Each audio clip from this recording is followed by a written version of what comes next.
Greetings and welcome to the latest edition of the Entheogenic Evolution podcast. As always, I'm your host Martin, and I'm happy to have you with me here today for this very personal and very important podcast episode. As I mentioned last week, I do have something that is very significant for me to share here on the podcast. For anyone who's listened for a number of years, there's nothing here that is new, but it has just come to the point where I've got to tear off the Band-Aid and kind of share all of this again, get back into all of it again, because of the reality that I face in terms of what has been done to me and the abuse that I have suffered. And it's just reached a point of being unbearable because there's a wall around me out there, and I do what I can to break that wall down.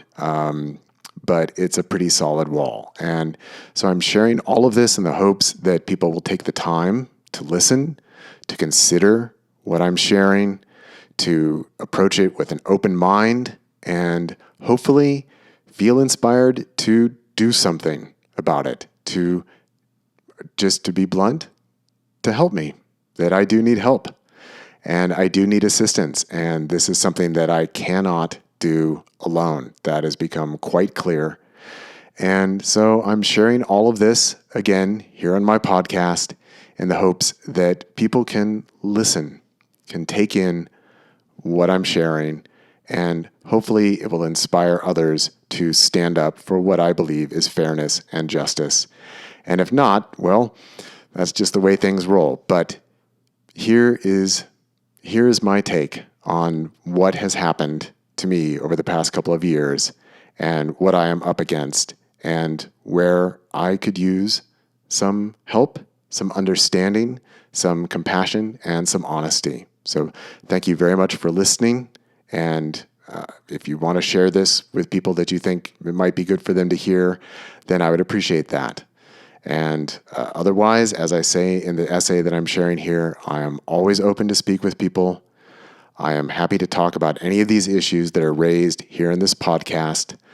And I invite that as well, that I'm not trying to hide anything here. I'm just trying to be open, trying to be honest, and most importantly, trying to be accurate. So without any further ado, here is my essay. Thanks again for listening. Be back next week with more regularly scheduled programming here on the Entheogenic Evolution podcast. My Scarlet Letter. Living with the aftermath of Psymposia's unethical journalistic abuse. Towards the end of the summer of 2016, I made the decision to retire from my practice of being what I'd come to call a non-dual energetic practitioner. I hadn't consciously set out to give my practice a name. It was clear that my practice didn't fit into any previous categories, and there was no one else on the planet that I was aware of that was working in a similar mode with a similar methodology. In the world of facilitation of psychedelic experience, I wasn't offering ceremony. I wasn't offering psychedelic-assisted therapy. I mean, it was a far cry from being a mere provider of psychedelic experience or trip sitter. So, what to call it?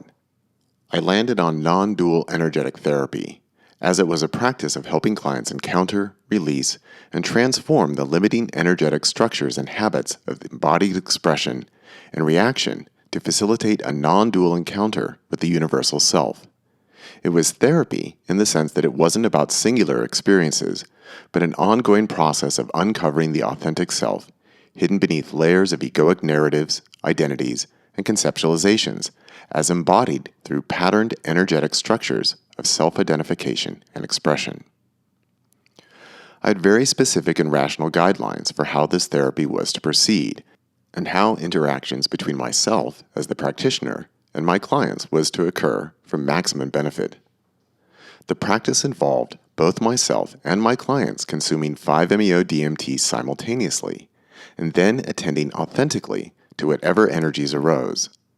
I only ever worked one-on-one, meaning I only worked with one client at a time, never working with groups, and for each session, my full and undivided attention was on my client and the immediacy of their experience and energetic processing.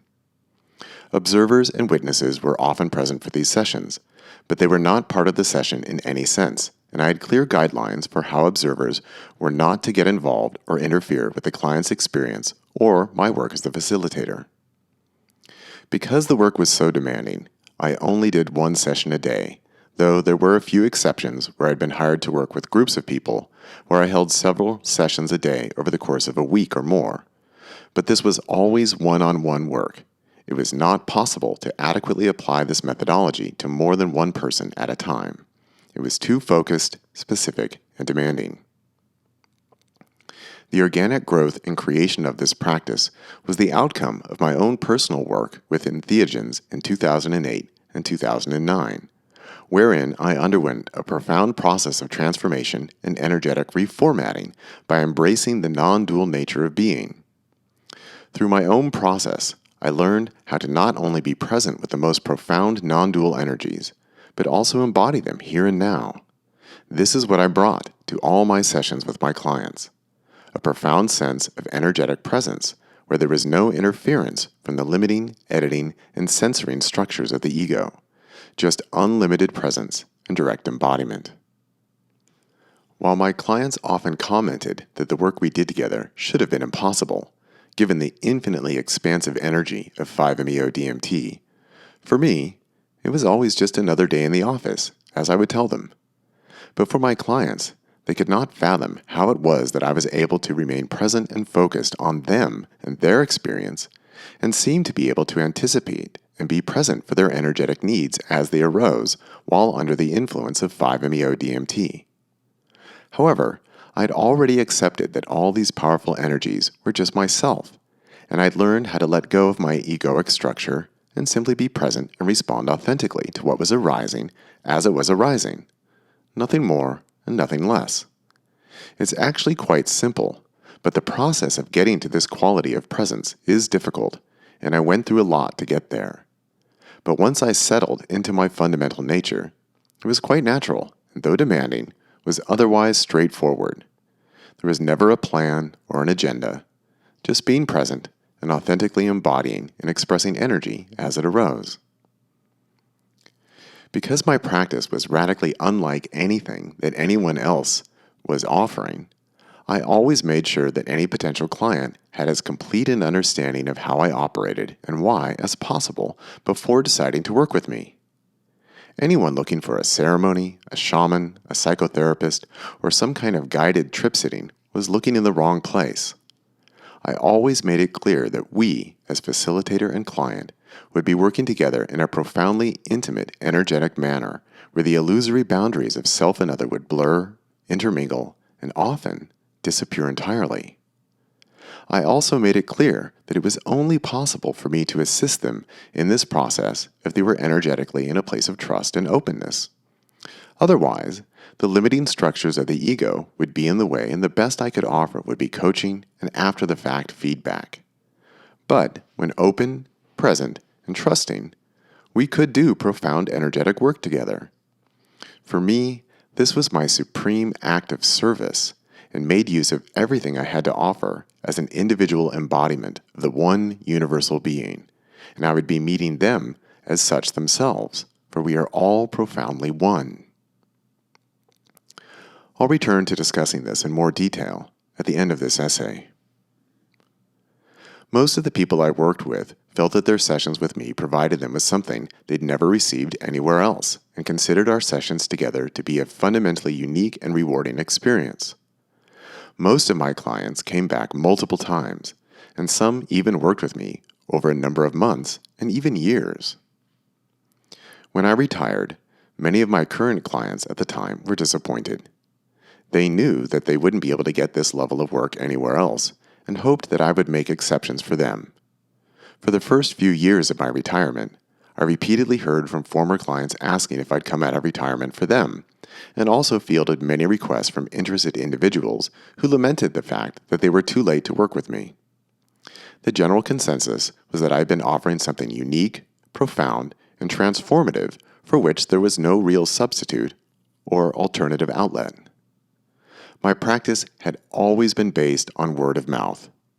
I didn't advertise and never encouraged anyone to work with me. My personal policy was that if someone asked, I'd inform them as to how I worked and why I practiced as I did, and if they felt like it was a good fit for them and what they were looking for, then we could arrange a session. While I did obliquely reference the fact that I did sessions with clients publicly, I never talked about what it was or how it worked. It wasn't until after I'd retired that I felt that I could be more open and forthcoming about it at the public level, given that it would entail admitting to illegal activity. Prior to retiring, I had included key details of how I worked and what sessions were like in 2 of my novels. This felt safe to me, as while I was using somewhat autobiographical material, it was set within fantasy and sci-fi worlds. People who had worked with me could read the novels and immediately recognize that I was sharing from my practice, but others wouldn't necessarily know this when reading the stories. I had spoken a couple of times in 2015 about my practice in public. This happened when I was outside of the country, where it felt safer for me to do so, as such talks happened in countries where 5-MeO-DMT was legal, unlike in the United States. At the start of my practice, it was still legal, but was listed as a Schedule I substance in January of 2011. When I was invited by a former client to come down to LA and share about my practice not long after I'd made the decision to retire, I eagerly took the opportunity. There was much that I'd been wanting to share of not only the logic behind my practice, but also of the unusual, surprising, and unexpected things that I'd encountered in my 7 years as a self-described non-dual energetic practitioner. The invitation had come from LAMPS, the Los Angeles Medicinal Psychedelic Society, and was held on the campus of UCLA. The talk itself was attended by a small group of people and lasted almost 3 hours. It was recorded on video and shortly thereafter released on YouTube by LAMPS, where it quickly rose through the ranks to become the second most watched video of me speaking or being interviewed. The video and lecture was in no way obscure, hidden, or otherwise languishing in a YouTube backwater. It was popular and viewed tens of thousands of times. The most common response I got from people who watched that LAMPS video was to send me a request asking if I'd come out of retirement and work with whomever was emailing me. People would tell me that the talk blew their minds, changed their sense of reality and of what was possible, and inspired them that non-dual energetic therapy with 5-MeO-DMT could be much more than just lighting a pipe and shaking a rattle or hitting a singing bowl for someone. It inspired people to realize that there could be a method for truly working with someone in the 5-MeO-DMT space, and that it could be profound and transformative. Viewers were impressed that I clearly knew what I was talking about, and was coming from a perspective that they couldn't find elsewhere, and that I had been someone who was willing to go into difficult and challenging territory with my clients and worked selflessly for their benefit. But I couldn't be coaxed out of retirement. I'd learned what I could from the practice, and rather than directly facilitating, I wanted to focus more on sharing what I'd learned in the hopes that others could apply it for themselves. I personally identify more as a non-dual entheogenic educator, and being a facilitator was never a crucial part of my identity that I needed to continue to pursue. I wasn't attached to it.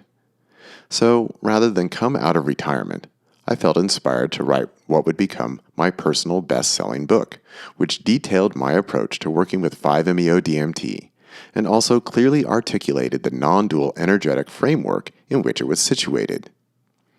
The book was released in 2017 and continues to be my best-selling book to this day.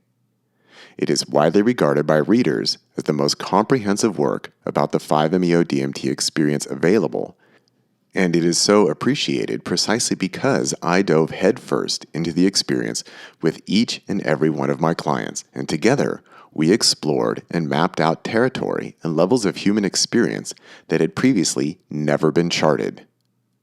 Many of my readers tell me they feel it's the most important and significant book they've ever read, and is used by people around the world as a guidebook to their own process of self-liberation. And then life flowed on, as it tends to do. Though I didn't understand it or see it for what it was at the time. 2018 was a long descent into what would blossom into a full-blown personal medical crisis at the very beginning of 2019. The crisis pulled the rug out from underneath me and my life, and it was a long, slow path to recovery, which is still the case today as I share this. The crisis required me to rebuild my personal and professional life slowly and one step at a time. It wasn't easy and continues to present challenges, but I persevered and focused on what I could do with my now greatly diminished capacity. When Mark Hayden, former executive director for MAPS Canada, contacted me about contributing to a multi-authored book he was working on as a guide for psychedelic facilitators, I was happy to take him up on the opportunity, and it was a welcome step in rebuilding my life. As we worked together, my role morphed from being a contributor to becoming the editor, publisher, cover designer, and forward writer for the project. Our collaboration lasted a number of months, and the project was finalized around the end of 2020. As the book was focused more on a general therapeutic approach to working with psychedelics, and it wasn't my project, it didn't include any of the more advanced specific techniques and approaches detailed in my own books on non-dual energetics. It being written for a general audience and broadly conceived psychedelic therapy, it was meant as a good reference book for those looking to work and practice in the fledgling field of legal and regulated psychedelic therapy. There was nothing in the book that was particularly controversial, edgy, or would be cause for anyone's concern. It was a good general book. Little did I know, when I was working on this project with Mark Hayden, that he was an ongoing target of Psymposia, a group of self-described left-wing radicals who have given themselves the mission of holding members of the psychedelic community accountable. Their style of reporting and investigative journalism is basically the creation of media content to get their audience riled up and as upset and righteously indignant as possible, and have very few ethical qualms about how they achieve their desired aims. They play dirty, sling mud, and revel in the fallout of damaged reputations, all for the sake of holding supposed abusers accountable, bolstering their social media cred, and building up their support base and audience. An unbiased and ethical news organization, Psymposia is not. Their entire approach is more parasitical than anything else. They thrive on creating controversy, making their targets look as bad as possible, and retain a contingent of experts who work hard to make sure that their audience develops as negative a view of their targets as they can. They're plagued by confirmation bias, projection, and rejection of any information that does not conform to their chosen narrative. They are quick to call people abusers, groomers, anti-Semitic, white supremacists, and more, opting for inflammatory and triggering language over calm, rational, informed, or nuanced discourse. They are active in cancel culture and would like their targets to be deplatformed and unable to participate in wider psychedelic culture, and thus their modus operandi of defamation. And, with my work with Mark Hayden on the book project, they found a perfect target with me. In the spring of 2021, Psymposia decided that they could use my collaboration on the book with Mark Hayden against him and against me. Prior to Symposia's campaign against me, no one had ever accused me of harming, abusing, or mistreating anyone, either privately or publicly. There were no accusations against me. Both I and my former clients looked back fondly on our work together in the years before I retired. Even in 2021, some former clients were still asking me if I'd come out of retirement to work with them, and I'd get occasional messages from former clients telling me how much they valued our work together. But I had no intention of returning to directly facilitating. I'd been retired for 5 years at that point. So what, exactly, did Psymposia have against me? There were no accusations ever made against me. There were no former clients who had come forward with stories of abuse. There were no accounts circulating of anyone who claimed to have been harmed, mistreated, or otherwise hurt or disrespected by me. What they did have was a few comments I'd made in 2016 in the nearly 3-hour-long video recorded by Lamps. Psymposia stripped the comments of all context, editing them down to an 11-minute video, which is blended with 3 other videos of me, none of which were ever cited as sources by Psymposia, and repackaged with the title of Martin Ball's Advice for Psychedelic Therapists. In creating this video, Psymposia intentionally introduced numerous visual and audio distortions via extreme close-ups on selected parts of my body, altering my voice, and basically doing all that they could to make sure that the video evoked an extreme negative emotional reaction on the part of viewers. In other words, they did everything they could to make me look and sound as bad and revolting as possible through deliberate emotional manipulation and sensationalism. The video promoted a backlash against Psymposia for obvious reasons, and they later made a new edit of the video, but also defiantly proclaimed that, quote, "we stand behind the original video." Psymposia also produced an article about my so-called abuses, which they tied into their attacks on Mark Hayden and the book we had produced together.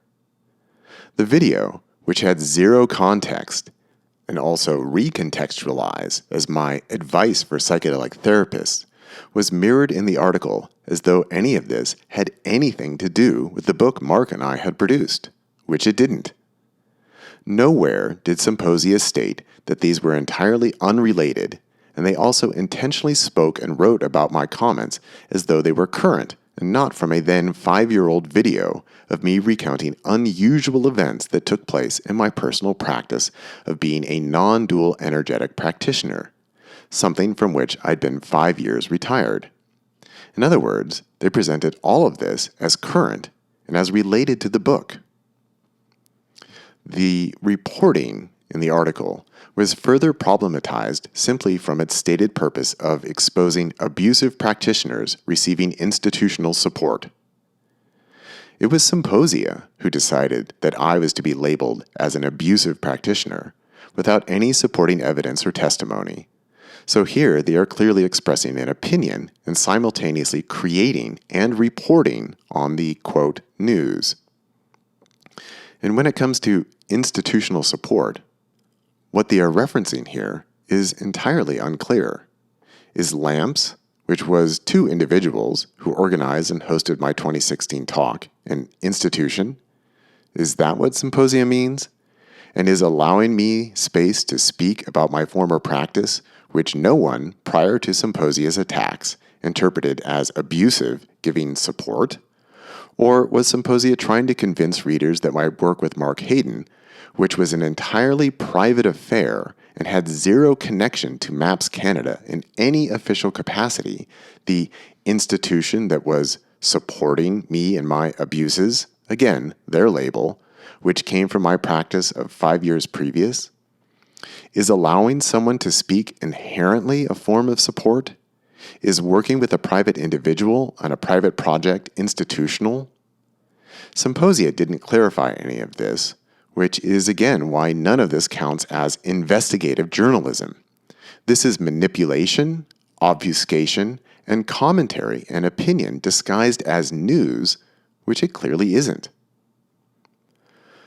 Prior to the release of the article and the video, I'd received an email from the same individual who produced the video asking me questions about the comments I'd made in the original video that they were repackaging but did not inform me of prior to its release. Thinking that I might be dealing with rational and reasonable human beings, I provided Psymposia with the PDF document I'd created to send to potential clients when they inquired about having a session with me. My intent was to show them that I fully disclosed how I worked with every potential client prior to arranging a session so that I knew that everyone was fully informed as to how I worked. I further informed Psymposia that I would then spend an hour reviewing all these materials with each client before ever beginning a session. I shared this along with sections of my 2017 book that covered much of the same material in order to provide Psymposia with context and clear documentation that people who came to work with me knew what to expect and were informed, consenting adults. I also shared the PDF with the instructions that it was not for publication or public dissemination and that I was providing it as a professional courtesy. But Psymposia doesn't operate in good faith. They then produced yet a third video of their experts dissecting my PDF and determined that I was a sexual predator, a rapist, an abuser, and a groomer who coaxed people into working with him so that he could act out his perverted desires upon them. Several of my previous clients commented on their videos and article, informing Psymposia that they were grossly distorting the entire situation and had stripped it of all context. Some even got into contact with members of Psymposia via direct messages. They informed me that Psymposia basically told them to fuck off, and those who had contact with Symposia's leader described their interaction with him to me as dealing with a sociopath who is immune to evidence, reason, or rational discussion. Of course, at the time, I challenged Psymposia. I invited the individual who originally emailed me and created the video and article to come on my podcast and talk about it and answer my questions. I also offered to come on their podcast to discuss the issues they raised. The response I got back from Psymposia was, "We will not be joining you on your platform and will not be having you on ours." A few members of the psychedelic community came to my defense publicly throughout all this. Each and every one was immediately attacked and smeared by Psymposia. Others told me personally that they wanted to come to my defense, but were afraid of what Psymposia would do to them, as Psymposia clearly had no qualms about trashing anyone who dared to challenge their constructed narrative, and facts and actual evidence seemed to have no bearing on how they chose to smear people publicly. Some of my former clients also commented publicly about Symposia's actions and mischaracterization of myself and my practice. Many of them were told that they must have Stockholm Syndrome. Symposia's campaign of manufactured outrage spread like wildfire across the internet and effectively went viral. Symposia had been amazingly successful in weaponizing the second most popular video of me on the internet, which had never caused an uproar or backlash, and turned it against me. Messages and comments poured in from all over the world. I was a psychopath, a deviant, a groomer, an abuser, a rapist. I should be locked up. I should be made a registered sex offender. I shouldn't be allowed around children. And several that were simply, "I hope you die." My house got vandalized. I was immediately pulled from lineups at events where I was scheduled to speak. People told me that they were taking down prior interviews I'd given as they didn't want to court controversy, despite there not being anything of controversy in the removed interviews. Throughout it all, only one person was willing to platform me to give me an opportunity to respond to Psymposia.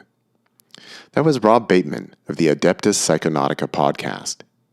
In addition to interviewing me about the fiasco, he also produced a video called Psymposia vs. Martin Ball, Irrational Hysteria, and even had a member of Psymposia on his show debating the merits of trashing me the way that they did. Still in denial that I had retired from my practice, the member of Psymposia defended their actions by stating that they were informing women that they shouldn't work with me. All of this, on Symposia's part, was deeply unethical. They claim to be acting as investigative journalists, and the individual who wrote the original article and created the original video, has his degree in investigative journalism. I fail to see how editing and misrepresenting a popular video qualifies as either investigating or journalism. In weaponizing the video and completely misrepresenting the case against me, there was no case to represent, actually, as they were the ones making the accusations. Psymposia clearly violated a number of tenets of ethical journalism that can easily be found online. These are not difficult to identify. Provide context. Take special care not to misrepresent or oversimplify. Identify sources clearly. Support the open and civil exchange of views. Avoid stereotyping. Never deliberately distort facts or context, including visual information. Show compassion for those who may be affected by news coverage. Deliberate distortion is never permissible. Make certain that headlines, news teases, and promotional material, photos, video, audio, graphics, sound bites, and quotations do not misrepresent. They should not oversimplify or highlight incidents out of context. Never distort the context of news, photos, or video. Image enhancement for technical clarity is always permissible. Label montages and photo illustrations. Analysis and commentary should be labeled and not misrepresent fact or context. Show good taste. Avoid pandering to lurid curiosity. Clarify and explain news coverage and invite dialogue with the public over journalistic conduct. Admit mistakes and correct them promptly. Expose unethical practices of journalists and the news media. Abide by the same high standards to which they hold others. Support the open exchange of views, even views they find repugnant. Personally, I think it is glaringly obvious that Psymposia violated all of the principles of ethical journalism listed above.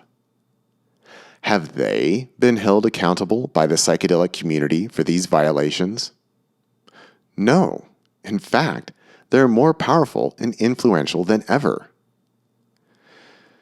When all this took place, I went to the only platform I had, my podcast, and told my audience and whoever would listen that while I had never received any kind of negative feedback from any of my former clients along the lines Psymposia was convincing everyone of, either when I was practicing or in the 5 years since I'd retired, I did want to invite anyone who had had a session with me who felt that they had been harmed or mistreated in any way to reach out to me to be heard, and that I would be willing to discuss their case publicly and anonymously if desired.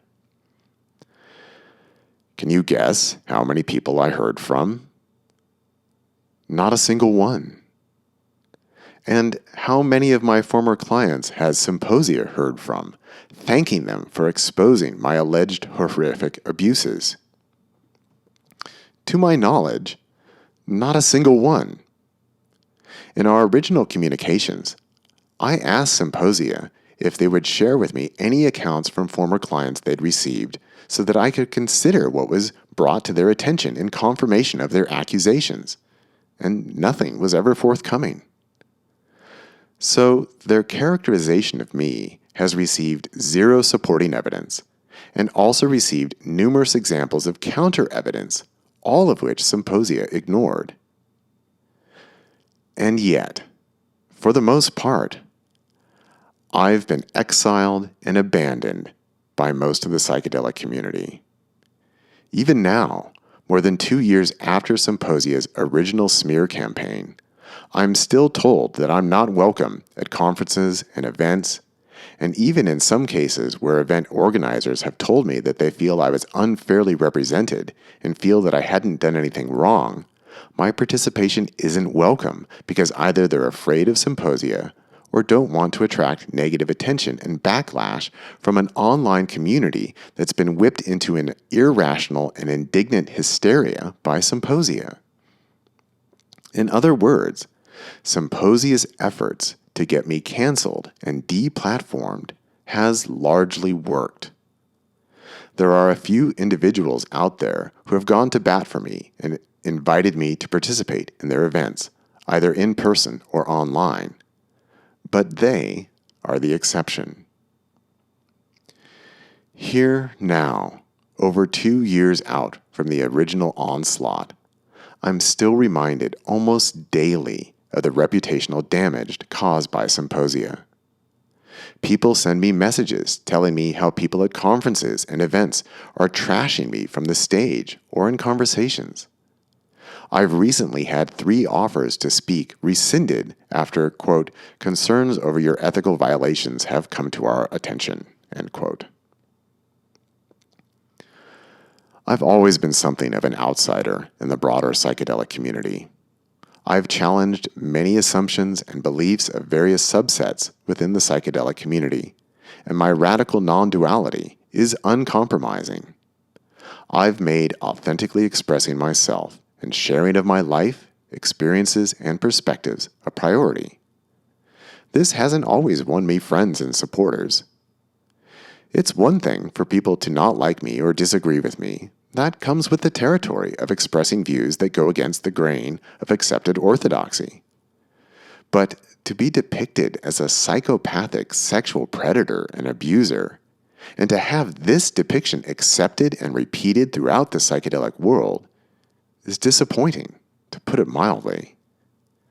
It's disappointing as it isn't true, and it's disappointing that the broader psychedelic community has basically come to accept Symposia's creation and clearly unethical conduct as being correct and acceptable, and has largely responded with complacency. There are abusive people involved in the psychedelic community. I'm not one of them, never have been. But Psymposia has created an environment that's so toxic that it's easier for people to just accept it and try to not get on their bad side, lest what they did to me and those who dared speak out in support of me happen to them. I think it's quite clear that Psymposia is an abusive and unethical organization. And worse, large portions of the psychedelic community have appeared to respond to what Psymposia did to me with the same logic that sometimes get applied to victims of sexual abuse, with comments that are analogous to, yes, but look what you were wearing. In this case, it would be, yes, but listen to what you said in that video. If Psymposia had any integrity, they'd address all these issues and ethical violations. They'd admit to what they created and be upfront about wanting to make me look and seem as bad as possible, despite not finding any corroborating evidence of their judgments and stereotypes. They'd admit that they intentionally framed me and decontextualized what I shared and misled their audience about what I was sharing and why. They'd admit that they used me to go after Mark Hayden, and then had such a great response from abusing me that they dug in for more, even while former clients were telling them that they were grossly distorting what working with me was like. And in the ideal world, the wider psychedelic community would demand these things from Psymposia. But none of that has happened. In fact, the opposite has taken place. Symposia's decontextualized campaign of manufactured outrage against me has been taken up, copied, mirrored, and mimicked by others. Symposia's reporting has been taken as established proof of my wrongdoing, and their conclusions have been echoed and amplified by others. We live in an information environment where stories and information that generate strong negative emotions and responses get much wider distribution and a much larger audience than positive, neutral, or corrective stories. I've never had a large audience, And from the very beginning of Symposia's campaign, they were already starting with a much larger reach than myself. And as their work against me was specifically created to elicit strong negative reactions of disgust and disdain, they've been extremely effective in creating a condemned image of myself in the eyes of the larger world. They leveraged their inherent power imbalance against me, behaved in clearly unethical ways, and abused me for their own profit and gain. And it worked. For those who have followed my work and listened to my podcast, nothing I've shared here is new. I addressed all of this in 2021 on my podcast, and also with Rob on his show, and with the founders of Lamps, who originally invited me to speak and made the video in question. However, my audience isn't as big as Symposia's, so their narrative has had far more reach than my response to their manufactured accusations. And when strong negative emotions are involved, it's challenging for people to shift into reasonable discourse and conversation, making it difficult for people to actually receive my response. Personally, I'm left in a surreal and bizarre split-screen double-life situation. Wide swaths of the psychedelic public and establishment have written me off as an abuser where I am simply not welcome, and the view that I should be deplatformed and canceled is accepted, promoted, and supported. On the other hand, I'm routinely contacted by people who have read my books or actually listened to my lectures in full context, and I'm told that my work, insights, and views have transformed lives, revolutionized people's understanding of psychedelics, and people's understanding of the nature of reality and being. I'm told that I'm a breath of fresh air, a unique, irreplaceable, and invaluable voice, and that many consider my books and lectures to be truly mind-expanding and life-changing. For those who actually take the time to get to know me and my work, I'm thanked for being open, honest, vulnerable, and deeply authentic. Now, over 2 years out from Symposia's initial campaign, I get near daily reminders of both how much people appreciate me and how much people abhor and detest me. Because of the viral distribution of Symposia's narrative caricature of me, I never know when the other shoe is going to drop when I make a new contact or connection. At any moment, "It has come to our attention about your ethical abuses" could come in, which results in the closing of yet another opportunity.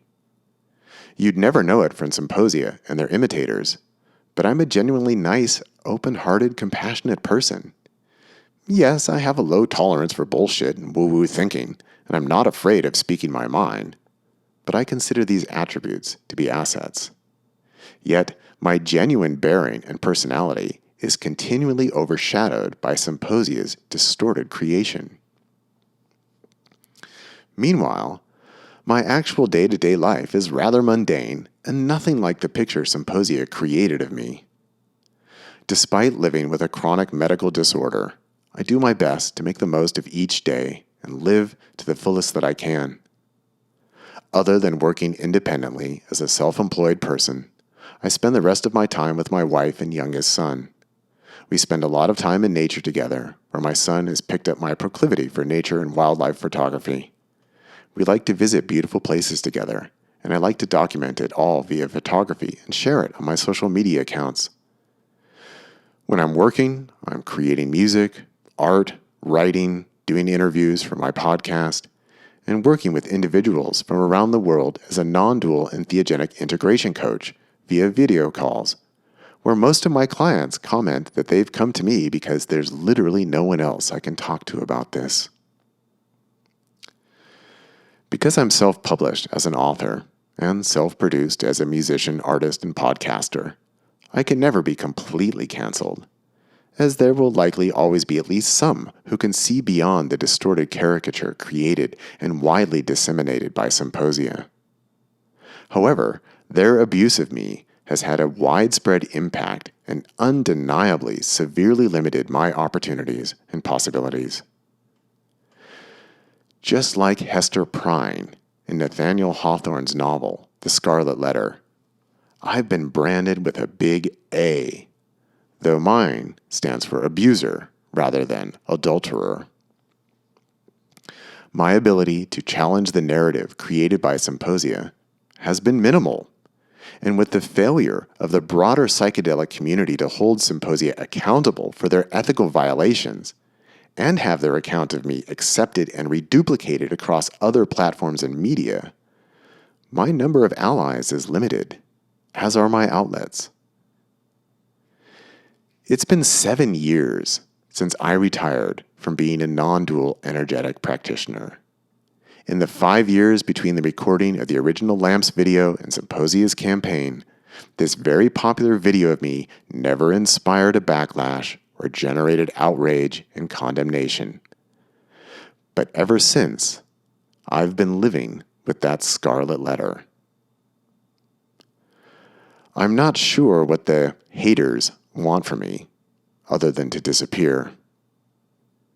The incongruence between public projection and my personal lived reality was highlighted by 2 recent events.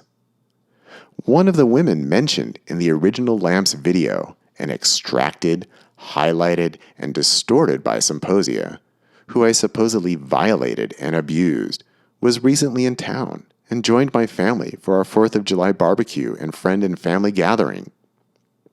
She didn't have a problem with me at the time of her session, and still doesn't today, well over a decade later, and is a family friend.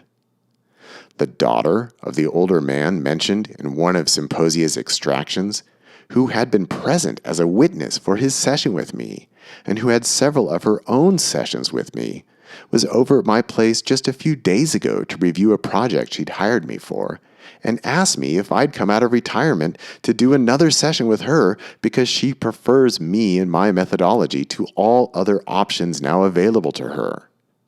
She was appalled by Symposia's characterization of my work, and also has no desire to get involved at the public level, given the hysteria and high levels of projection around the whole thing.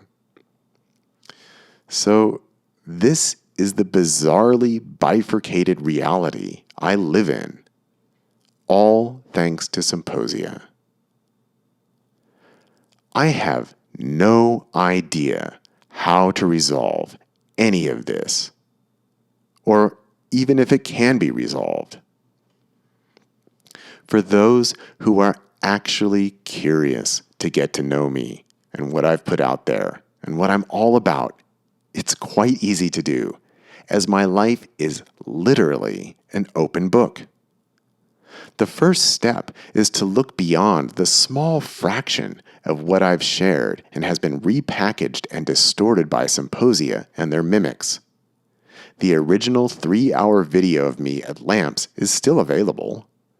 There are countless hours of my talks, lectures, presentations, and interviews available online.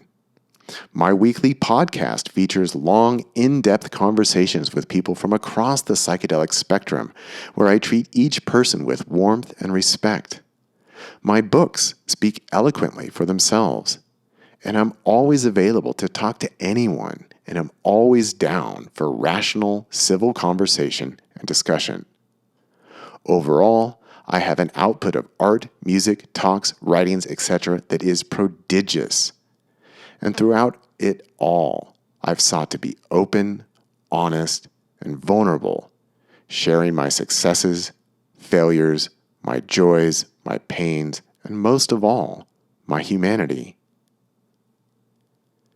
If I could ask for one thing, it would be to be treated as the authentic human being that I am, not the caricature that Psymposia has created. I imagine that most people would want the same, to be appreciated, or not, for who and what they actually are, and not some made-up and distorted fictional character. I've never expected everyone to like me or value what I share. I've taken risks in allowing myself to really authentically be and express myself, And from that, there's always bound to be some blowback, reactions, and projections. I can accept that. As I've shared in many places, authentically expressing yourself means you also need to be prepared to live with the consequences of the reactions of others. It comes with the territory of being authentic and not boxing oneself in to what others think we should be or performing in order to receive the approval and accolades of others. But being the target of public slander, character assassination, and deliberate distortion and emotional manipulation to manufacture public outrage and disgust, that shit just ain't cool. Moving forward and beyond Psymposia. I haven't addressed any of the specifics of what was shared in that original Lambs video here, as I've already addressed all of it, and instead have wanted to focus more on the context of what took place with Psymposia and the creation of their manufactured narrative. It is my hope that people can move beyond their emotional reactions and converse with measured reason. To that end, I'm happy to talk more about it, should people desire. But there comes a point where simply repeating myself becomes pointless. I'd like to move on. To that end, I could use more people in my life who have considered my case and come to the conclusion that there's no real issue here. There are no victims, and there is no abuse. And still, if there are previous clients of mine who feel that they need to be heard and have their case discussed publicly, then I invite that. Short of that, however, people who were not present in my sessions and have no first-hand knowledge of what took place have no real basis upon which to pass judgment of me or my practices or the views of my previous clients who have spoken out in support of me and their experiences with me. The accusations leveled against me by Psymposia are entirely unsubstantiated, and it would be helpful if the psychedelic community could acknowledge this. It is my position that the opinions of people who weren't there and weren't involved are just that, opinions. They aren't based on any direct knowledge or evidence, and they've been manipulated by Psymposia's unethical practices. I've been fortunate that there are a few individuals in the psychedelic community who have addressed this with integrity and have, despite protest and pushback, included me in their events and have sought to counter Psymposia's actions. For these brave individuals and organizations, I am deeply grateful. It's nice to have allies. It will take more, however, if the abuse of Psymposia and others who follow in their wake is to be overcome. Upon getting the full details of all of this, many people have suggested I sue Psymposia for defamation. The statute of limitations has already passed on that option. When all this originally took place, I naively hoped that rational conversation and analysis could diffuse the damage being inflicted by Psymposia, but clearly that has not been the case, and they have successfully done great harm to my ability to speak, share, be of service, and make a living. When they decided to produce their third video of me using my session info PDF as a weapon against me, despite my having explicitly shared it with them confidentially and privately, their response was, "We checked with our lawyers," and excused their breach of trust thusly. My suspicion is that they take care to operate legally, though clearly not ethically. These are different domains of behavior. Just because something is illegal doesn't make it unethical, and just because something is legal doesn't make it ethical. I think my case makes it glaringly obvious that Psymposia is not concerned about holding themselves or their actions to any kind of ethical standard. And when I pointed this out to the investigative journalist who put his name on the original video and article, his response was, "How about holding those in power accountable?" Which indeed is one of the ethical guidelines of investigative journalism. But if all the other ethics of journalism are violated to hold up one, That's grossly selective and more of an excuse than anything else.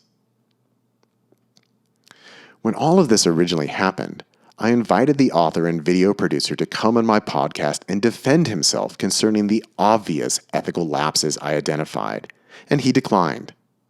Unlike myself, who is willing to speak to anyone on any platform about the accusations made by Psymposia against me, they are unwilling to even enter into a conversation.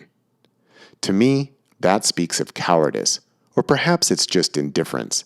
They don't actually care, and this whole holding abusers accountable thing is just a facade. When Lambs proposed we have a public conversation about all of this and invited the author and video producer to take part, Psymposia insisted they would only do it if they could send others in his place as, quote, "we work as a team," which is a great excuse for avoiding personal accountability. Psymposia would appear to be the institution giving support to ethical abusers, making sure they are not held accountable and using their organization to protect them when confronted by accusations of misconduct. I'll wrap all this up with a discussion of what Psymposia and their imitators are apparently either unwilling or unable to try and understand. And this is the nature of the unconditioned state. Unless you had a full non-dual experience, then you cannot even begin to contemplate just what the unconditioned state is, as the conditioned state is the state of being as filtered through the construct of the ego, which divides all experience into two fundamental categories of self and not self, or other, i.e., duality. Furthermore, unless you've had a direct experience of the unconditioned state while experiencing 5-MeO-DMT, the world's most powerful entheogenic compound, then here too, you literally cannot conceive of what this experience is, what it entails, and how the human body can process and express it. Because of this exclusivity of knowledge and direct experience, one of my initial questions to members of Psymposia, which they never bothered to answer, was whether any of them had direct experience with a full release dose of 5-MeO-DMT. They claim to be psychedelic watchdogs, but are they experienced with what they're supposedly policing? Because 5-MeO-DMT is a sui generis experience, no one who hasn't experienced it directly can possibly have anything meaningful to say about it. And this holds for anyone, even with ample experience with other entheogens. Anyone who wants to discuss what should or should not happen within the experience of 5-MeO-DMT either needs to be speaking from a place of direct personal experience or should be willing to withhold judgment, as you are not qualified to make any kind of meaningful commentary. In the conditioned, default, egoic state, the ego is constantly working to shape, edit, and structure one's experience and expression. This is what the ego does and how it functions. It is comprised of well-worn energetic pathways that create patterns of thought, expression, and action. It is built up from childhood and on into early adulthood as a person learns how and what to be. It is deeply influenced by family, education, religion, politics, culture, and one's relationships and interactions with others. It is strongly influenced by ideas of right and wrong, good and bad, appropriate and inappropriate, and all manner of value judgments, expectations, and permissions and withholdings. It is thoroughly conditioned. However, when one consumes a sufficiently large dose of 5-MeO-DMT, the energy of the entheogenic molecule completely overrides and temporarily suspends the conditioned state as embodied and expressed by the individual, which is precisely what allows moving into a full non-dual state of being. However, while the energetic pathways of the ego have been dissolved in this state, the condition of the human body is not itself overridden or suspended. In other words, the ego, the aspect of conditioned self-awareness, is not present, yet the full energy of being is now coursing through the structure of the human body. What this means is that the ecstatic energy of unconditioned being, which is best understood as unconditional love and full permission for authentic expression without censorship or preconceived structure, becomes expressed in the human body. This doesn't happen according to anyone's idea of what is right or wrong, good or bad, proper or improper, as it is raw, unfiltered, authentic expression of energy in the unconditioned state. Let's make this very visceral and dramatic. No one, for example, in their egoic mind, says to themselves, I'm going to go take a hit of 5-MeO-DMT and then strip off all my clothes and masturbate with ecstatic abandon in front of a group of strangers while screaming wildly at the top of my lungs. Or, I plan on vomiting all over myself after shoving my hands down my throat and then taking up the vomit and rubbing it all over my naked body while I writhe sensually and moan like I'm having the best sex of my life. To the uninitiated, the above descriptions might sound truly bizarre and perhaps even horrifying. But for anyone who works with full-release 5-MeO-DMT, the above would fit within the category of perfectly normal. If your reaction to hearing this is, what the fuck? That's okay. It just means that you aren't educated about what the experience of 5-MeO-DMT can entail. And rather than reacting with disgust or judgment, you can use it as an opportunity to educate yourself and learn. When in the unconditioned state, what happens, as expressed through the structures of the human body, is not what anyone thinks should or should not happen. In contrast, what happens is what needs to happen, because that is how the energy is expressing and being embodied without the energetic confines of the human ego being present to edit, censor, or control it. Now, imagine, if you will, being able to work with someone who is not only intimately familiar with this unconditioned energetic state of being, but has processed his way through it to the degree that he can open up to this level of intensity, yet not react and also remain present and attentive. This person is not working through the confines of the egoic structure, is not thinking about right or wrong or should or shouldn't, but rather is attending to the authentic expression and embodiment of energy as it arises, and is able to be balanced, poised, and focused while in this state. Now, let's take it even a step further. Not only is this person able to work from this state, but is able to work with you directly when you are in this state, encountering yourself as the unconditioned energy of God, here, now, directly in your body. And because no egos are present, there is no sense of separation, no sense of duality, no sense of me versus not me, as everything fits perfectly into the infinite nature of unitary being. There is no longer two distinct people here, but one being interacting with itself through the vehicles of two distinct yet energetically entwined bodies. One of them is processing the enormity and awesomeness of this experience, and processing and letting go of all restrictive energetic pathways. And the other is neutrally embodying the fullness of the energy and attending to the energetic process of the other as and when necessary, as energy demands.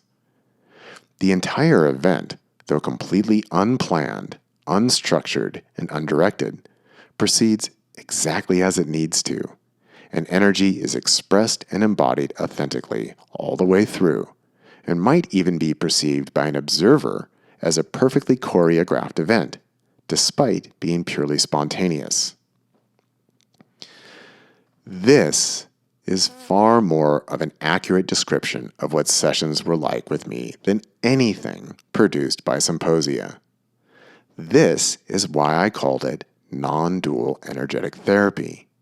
And this is why it most certainly was not psychedelic therapy in any conventional sense as promoted by MAPS or any other psychedelic therapy program.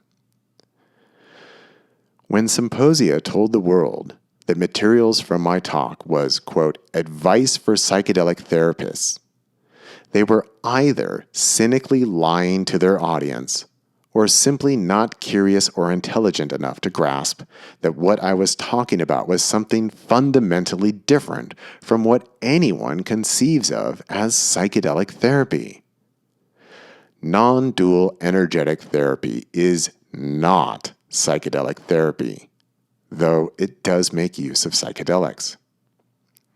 And I was the only person in the world offering this kind of work. It was fundamentally unique and not comparable to anything else. In crafting their narrative, Psymposia was trying to impose the egoic conditions of what, quote, psychedelic therapy should be onto a practice that wasn't even remotely within that category of practice. A curious, open mind might ask, so what is this non-dual energetic therapy and what's actually going on here? Psymposia never bothered to ask that question and made sure that their audience didn't as well by purposefully activating a response of disgust and horror, which makes it extremely difficult for the rational mind to process and think clearly. For those who are willing to look beyond surface appearances, there is a profound and revolutionary depth to what I have to share and offer the world. There is a reason that many of my listeners and readers respond to my work with comments that they've never seen or heard anything like what I'm sharing, because that's just a basic fact. My ability to articulate what's going on and why, and how to work with these unconditioned states is simply unparalleled and cannot be found anywhere else. This is why so many comment that I am a fundamentally unique voice, not only in the world of psychedelics, but also of non-duality. This is also precisely why I can be so difficult for the uninitiated to understand or relate to, and why I can appear as shocking. The ego, the conditioned self, is not able to understand how the unconditioned self works, expresses itself, and is embodied. This is because all understanding is filtered through the structures of the conditioned self, aka the ego. Working with non-dual energy should be challenging and difficult to understand or appreciate simply because it operates beyond and outside of the structures of the ego. So, yeah, weird shit happens, and it can be difficult to understand, appreciate, or contextualize. Simply falling into that's abuse, however, is a complete intellectual cop-out. For the truly and genuinely curious, there's a great deal to be learned here, and especially with the examples I've given that have gotten me into so much trouble via Psymposia. I, obviously, never thought of any of it as abuse, nor did my clients.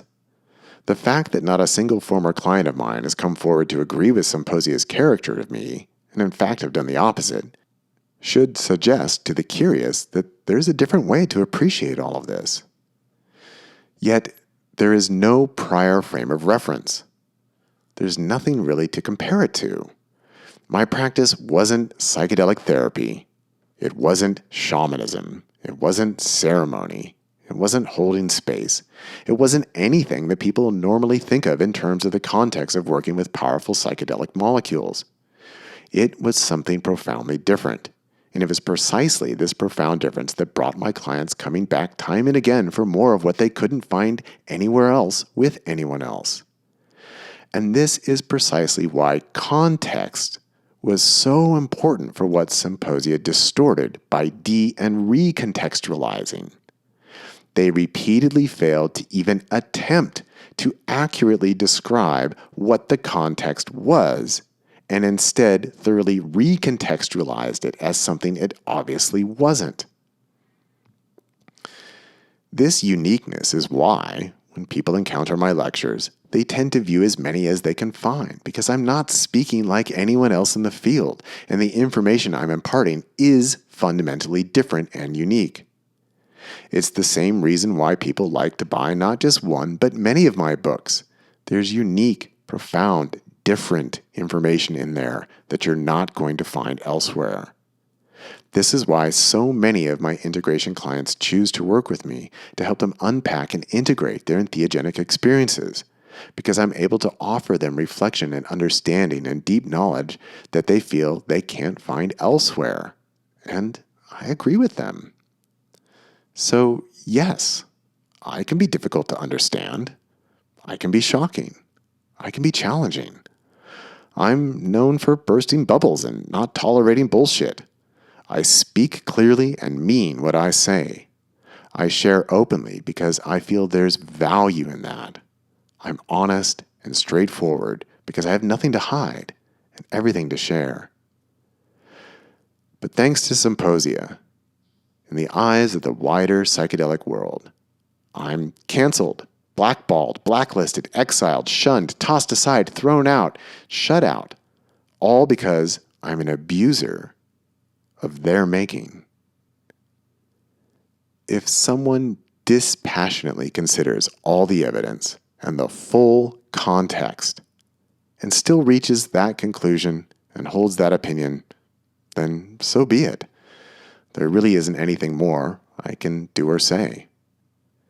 It is my deep hope, however, that more people can take a look beyond the caricature and character assassination, dig deeper, think more openly, and perhaps genuinely see.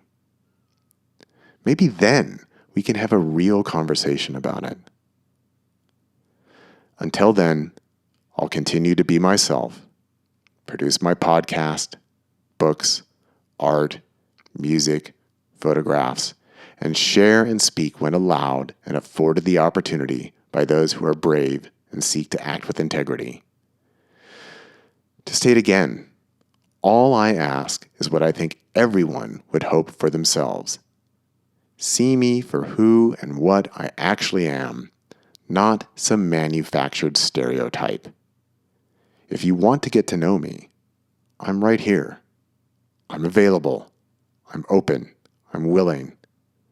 My output is voluminous, and the contributions I've made to the psychedelic movement are vast and have so much more worth and value than being boiled down to a few comments from a video from 7 years ago that were themselves in reference to experiences that occurred spontaneously years before.